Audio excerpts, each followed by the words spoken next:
నమస్తే. ఒక big breaking అనే చెప్పుకోవాలి. అయితే ఇది ఓన్లీ సినీ ఇండస్ట్రీకి ఎలా ముడిపడి ఉంది ఏంటి అనేది అయితే తర్వాత తీసి పక్కన పెడితే, విశాఖ తీరంలో 25,000 కిలోల డ్రగ్స్ లభ్యమైంది. అయితే ఇది ప్రతి శాటిలైట్ ఛానల్స్‌లో ఇప్పుడు మనకి వార్త అయితే సంచలనంగా క్రియేట్ అయింది. దీని వెనుక ఏంటి? అసలుకి ఇది ఎంతటి ప్రమాదానికి దారితీస్తుందో మనతో పాటు హేమచంద్ర సార్ ఉన్నారు. అందరికీ తెలుసు. సార్ నమస్తే. నమస్తే అండి. సార్ మొత్తానికి 25,000 కిలోల డ్రగ్స్ అనేది మామూలు మాటలు కాదు. సాధారణంగా మనకి మిల్లీగ్రామ్స్, గ్రామ్స్ ఇలాంటి దగ్గరనే చాలా పెద్ద ఎత్తున కేసులు నమోదు అవుతూ వస్తుంటాయి. అయితే ఎలక్షన్ కోడ్ ఇప్పుడు వచ్చింది కాబట్టి ఒక కంటైనర్ 25,000 కిలోల కంటైనర్ దొరికిందని చెప్పి అంటున్నారు. ఎలక్షన్ కోడ్ కన్నా ముందు ఇంకెన్ని వేల కిలోలు దొరుకుండొచ్చు. ఎందుకంటే సినీ ఇండస్ట్రీలో చాలా వరకు మనం చూస్తాం. మొన్న క్రిష్ కావచ్చు, అంతకుముందు రవితేజ కావచ్చు, ఇంతకుముందు చాలామంది పూరి జగన్నాథ్. సో వీళ్ళందరినీ చూస్తూ వస్తుంటే మొత్తాన్ని ఏమంటారు, రాష్ట్రం మొత్తాన్ని కొనేసేంత డ్రగ్స్ని తీసుకొచ్చాడు అక్కడ జగన్. సో దీని గురించి మీరు ఏం చెప్తారు? అంటే మీరు 25,000 కిలోలు అన్నారు. సినిమా ఇండస్ట్రీకి ఎంత కావాలి? పావుగా సరిపోద్దండి. మీరు ఎత్తుకొచ్చి వరల్డ్ మొత్తానికి సంబంధించిన పెద్ద కంటైనర్లు అంటే మొత్తం ఇండియానే దాదాపు చక్కగా సప్లై చేసుకోవచ్చు. ఇంత చిన్న డ్రగ్ చాలంటారు సాధారణంగా. 2 మిల్లీగ్రామ్స్ చాలా అంటారు. మరి 25 కిలోలు చొప్పున బ్యాగ్స్ అంటవి. రైస్ బ్యాగ్స్ చొప్పున బ్యాగ్స్ 1000 బ్యాగ్స్ వచ్చి మొత్తం 25,000 కిలోల 25,000 కిలోలు అంటే మాటలు ఏంటండి అది. మరి అది దాదాపు 50,000 కోట్లు 1,00,000 కోట్లు ఉంటుంది సపోజ్. నాకు తెలిసి అంత డ్రగ్స్ ఎక్కడికి వెళ్తుంది, ఏం చేస్తున్నారు దాంతో అనేది పెద్ద మిస్టరీ. అవును, దాంట్లో రకాలు ఉంటాయి. మళ్ళీ ఆ డ్రగ్స్లో ఇది ఏ రకం కూడా ఇంతవరకు మనకు వార్తలు బయట రాలా. ఇంకొకటి ఏంటంటే డ్రగ్స్తో మాస్ హిస్టీరియా చేయొచ్చు. ఎందుకంటే ఇప్పుడు చాలామంది బాబాల ఆశ్రమాల్లో డ్రగ్స్ ఇస్తూ ఉంటారు, భక్తురాళ్ళకి అంటారు, ప్రసాదంలో పెట్టి ఇచ్చేస్తారని నేను చాలాసార్లు విన్నా. అంటే ఒక పావు కిలో సరిపోద్ది ఇండస్ట్రీకి. మరి ఇప్పటికే చాలామంది ఇన్వాల్వ్ అయ్యి ఉన్నారు. అది డ్రగ్స్ ఎక్కడికి వెళ్తున్నాయి, లేదా ఓటర్లకి ఏమన్నా రేపు పొద్దున కవర్లలో డబ్బులు పెట్టిస్తున్నారు, అవి చేస్తున్నారు అంటున్నారు. కాబట్టి ఇలా డ్రగ్స్ ప్యాకెట్లు చిన్న ప్యాకెట్లుగా పెట్టి ఏమైనా ఇస్తున్నారా? ఈ ఆనందంలో వాళ్ళకి ఏమన్నా ఇది ఇంత ఆనందం ఇచ్చారు మాకు అని చెప్పేసి అట్లా ఏమైనా జరుగుతుందా? అంటే ఎన్నికల కోడ్ వచ్చిన తర్వాత కూడా పెద్ద కంటైనర్ బయటపడిందంటే అసలు కోడ్ రాకముందు ఎంత డ్రగ్స్ సప్లై అవుతుంది, వైజాగ్ నుంచి ఎందుకు అవుతుంది? ఇవాళ ఈ మధ్యకాలంలో వైజాగ్ అనేది పెద్దగా వినిపిస్తుంది. అక్కడ సేఫ్ అనే, ఎందుకు సేఫ్, దీని వెనకాల ప్రభుత్వం అండదండలు ఉన్నాయా? ఇలాంటి అంశాలన్నీ తెర మీదకి వస్తాయండి. అయితే నాని లోకల్ బాయ్ అంటూ ఒక ఫిషర్ మ్యాన్ ఎవరైతే ఉన్నారో తనకంటూ ఒక యూట్యూబ్ ఛానల్ ఉంది. అయితే అప్పుడు కూడా సేమ్ ఇదే పరిస్థితిలో కొన్ని కంటైనర్స్ కూడా అక్కడి నుంచి మూవ్ అయినట్టు, దాన్ని డీవియేట్ చేస్తానికి అక్కడ ఉన్నటువంటి బోట్లు తగలబెట్టి మళ్ళీ ప్రభుత్వం కొంత ఎక్స్క్రేషియా ఇచ్చినట్టు కూడా మనకు చూపించారు. సో ఆ టైంలో కూడా కొంత ఎలిగేషన్స్ వచ్చాయి. ఆ ఎలిగేషన్స్ని డీవియేట్ చేస్తానికి ఇది బలపరుస్తుందిగా. ఇప్పుడు కస్టమ్స్ వాళ్ళు సిబిఐ వాళ్ళు ఇన్వాల్వ్ అయిపోయారు. ఇప్పుడు వాళ్ళ దాకా వెళ్ళిపోయింది.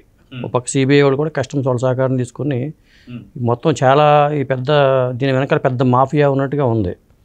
ఇప్పుడు ఇన్ని లక్షల కోట్లు ఒక కంటైనర్కే ఇన్ని లక్షల కోట్లు ఉంటే ఎన్ని కంటైనర్లు ఇక్కడికి ఎందుకు వచ్చింది, ఇక్కడ వినియోగానికి అది ఎక్కడి నుంచి వస్తుంది, అది ఏమవుతుంది అంటే జనాలందరూ ఇప్పుడు కొన్ని చోట్లకి వెళ్ళాం, కొన్ని నియోజకవర్గాల్లో. అక్కడ ఏమంటారంటే ఇక్కడ గంజాయి మీకు పౌడర్ రూపంలో కావాలంటే పౌడర్ రూపంలో దొరుకుతుంది, మనకి లిక్విడ్ రూపంలో కావాలి లిక్విడ్ రూపంలో దొరుకుతుంది అని చెప్తున్నారు. ఎందుకంటే గుడివాడ నేను గుడివాడ వెళ్తే పని మీద దిగితే అక్కడ ఆటో అతను చెప్తున్నాడు అన్నమాట, మీకు గంజాయి అనేది ఇక్కడ పెద్ద సాగండి భారీగా, ఏ రూపంలో కావాలని దొరుకుతుంది గంజాయి అని చెప్పాడు ఆటో అతను. అంటే ఒక్క నియోజకవర్గంలో ఉందా, అన్ని చోట్ల ఉందా, దీన్ని ఎందుకు అరికట్టలేకపోతున్నారు అనేది, ఇది ఎక్కడి నుంచి ఎక్కడికి వెళ్తుంది, ఇక్కడి నుంచి వేరే చోటకి ఏవి ఎక్స్పోర్ట్ అవుతున్నాయి, అక్కడి నుంచి ఏం దిగుమతి అవుతున్నాయి, దీని వెనకాల ఎవరెవరు ఉన్నారు, ఇదంతా ఛేదించాలి. అయితే ఇక్కడ ఇంకొక విషయం కూడా చెప్తున్నారు, ఒక ప్రైవేట్ సంస్థ పేరు మీద కొరియర్ వచ్చిందని చెప్పేసి అంటున్నారు. అయితే ఈ ప్రైవేట్ సంస్థకు సంబంధించి ఎన్నికల కోడ్ ఉంది కాబట్టి ఇంతకుముందు ఎవరు కూడా దాని మీద రీసెర్చ్ కానీ దాని మీద నిఘా కానీ పెట్టలేదు. ఇప్పుడు కోడ్ వచ్చిన తర్వాతే 25,000 కిలోలకు సంబంధించినటువంటి ఒక డ్రగ్స్ దొరికింది అంటే కోడ్ రాకముందు ఇంకెన్ని వేల కిలోలు దొరికి ఉండాలి, ఇది ఎక్కడెక్కడికి సప్లై అయ్యి ఉండాలి. దీనివల్ల ఓన్లీ సినీ ఇండస్ట్రీ కాదు, రానున్నటువంటి ఎన్నికల్లో ప్రభావం అనేది భారీ ఎత్తున ఉండబోతుంది. కాబట్టి వీళ్ళు అంత ధీమాగా 175కు 175 అంటున్నారని చెప్పేసి అయితే కొంత విమర్శలు వస్తాయి. దాని మీద మీరేమంటారు? ఇప్పుడు నార్కోటిక్స్ విభాగం ఉంటుంది కాబట్టి ఇది ఇక్కడ కాదండి, బాలీవుడ్లో కూడా ఇదివరకు ఏంటంటే ఇండస్ట్రీలో ముఖ్యంగా మీరు ఇందాక సినిమా ఇండస్ట్రీ అన్నారు కాబట్టి సినిమా ఇండస్ట్రీలో ఒకప్పుడు మందు పార్టీలు జరిగేవి. ఇప్పుడు మందు పార్టీలు కాకుండా డ్రగ్స్ పార్టీలు జరుగుతున్నాయట. అటు బాలీవుడ్లో కానీ ఎక్కడ చూసుకున్నా కానీ డ్రగ్స్ పార్టీలు జరుగుతున్నాయి. మందు పార్టీ అనేది చాలా చీప్ పార్టీ కింద లెక్క.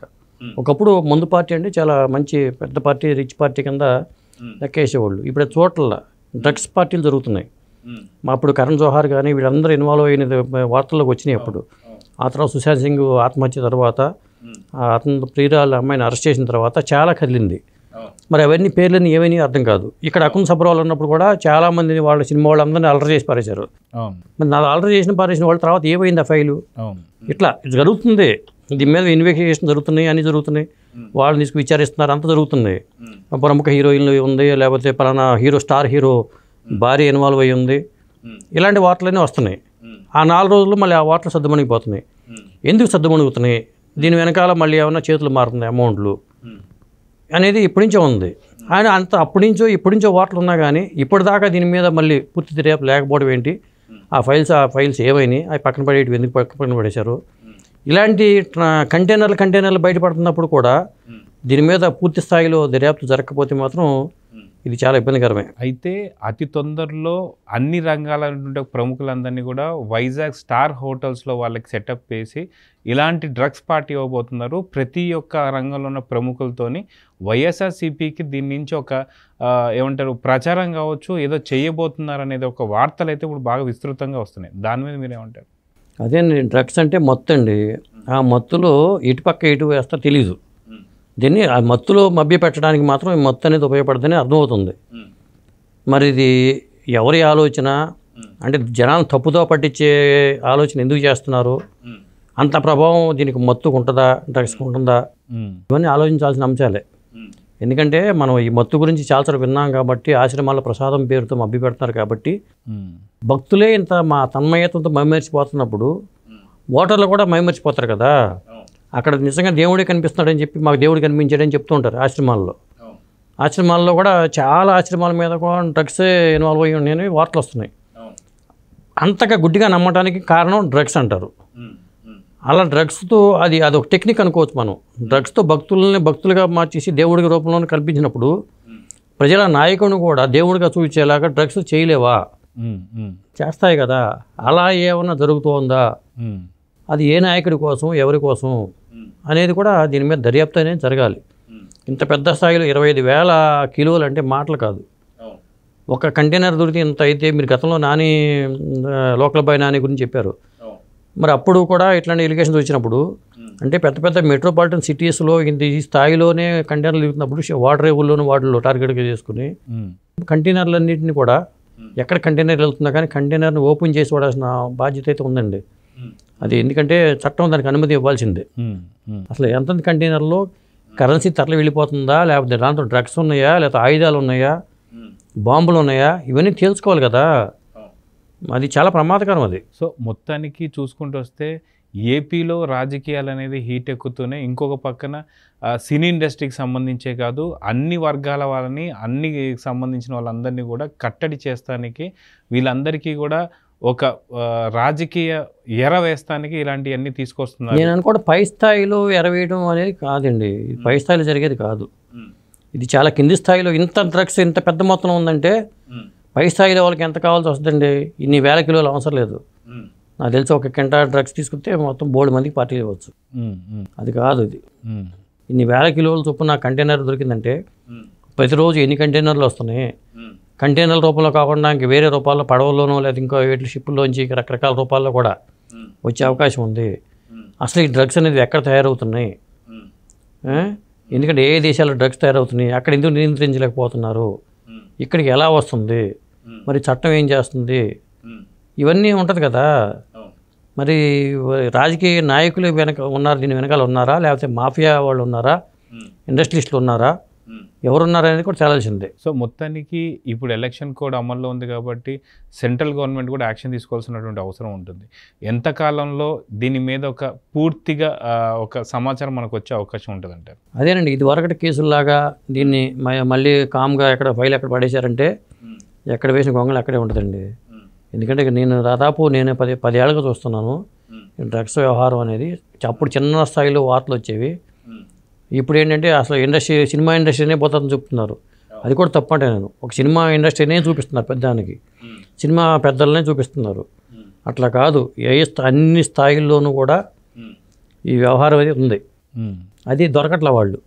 మిగతా సినిమా వాళ్ళు ఏంటంటే ఒక సెలబ్రిటీస్ ఉంటారు కాబట్టి వాళ్ళని పట్టుకుని చూపించేసి ఇండస్ట్రీ అంతా చెడిపోయింది, ఇండస్ట్రీ వాళ్ళు అంతా తప్పుడు మార్గంలో ఉన్నారు. ఇలా ఆ మధ్యన షారుఖ్ ఖాన్ కొడుకుని కూడా బాంబేలో అరెస్ట్ చేశారు. మరి ఇవన్నీ చూస్తుంటే ఇండస్ట్రీ వాళ్ళని పట్టుకున్నారు కానీ బయట వ్యక్తులని అసలు వార్తల్లో పెద్దగా రావట్లేదు. చాలా కాలేజీల్లోనూ చాలా స్కూల్స్లోనూ దీని ఇట్లా జనంలోకి వెళ్ళాలంటే ఏదో ఒక మార్కెటింగ్ ఉంటుంది కదా, మార్కెట్ వ్యవస్థ ఉండాలి. ఆ మార్కెట్ వ్యవస్థ ఎలా పనిచేస్తుంది, ఎక్కడెక్కడ ఎవరెవరు వ్యక్తులు ఉన్నారో మరి అనేది కూడా పెద్ద కీలకమైన అంశం ఇది. ఒక్కోసారి అకస్మాత్తుగా కోటీశ్వరులు కనపడుతున్నారు, వాళ్ళకి ఎక్కడి నుంచి ఆ సొమ్ము వస్తుంది, ఎలా కోటీశ్వరులు అవుతున్నారు, ఇవన్నీ ఆరా తీయకపోతే ఎట్లాగండి. ఇప్పుడు మోడీ గారు రద్దు చేసినప్పుడు, కరెన్సీ రద్దు చేసినప్పుడు అంత పారదర్శకంగా ఉంటుంది, ఎవరికి ఎంత వచ్చింది తెలిసిపోతుంటారు. ఏమీ జరగట్లేదు, అది కూడా ఉంది కదా. సో చూద్దాం సార్, మొత్తానికి దీని మీద త్వరగా దీని మీద విచారణ జరగాలి, అసలు నేరస్తులు బయటికి రావాలి, వాళ్ళ మీద తగు చర్యలు తీసుకోవాలంటే కోరుకుందాం. సో ఇదండి మొత్తానికి సెంట్రల్ గవర్నమెంట్ ఇన్వాల్వ్ అయ్యి దీని మీద జరుగుతున్నటువంటి దాని మీద ఒక యాక్షన్ తీసుకోవాలని చెప్పి అయితే కోరుకుందాం. Thank you.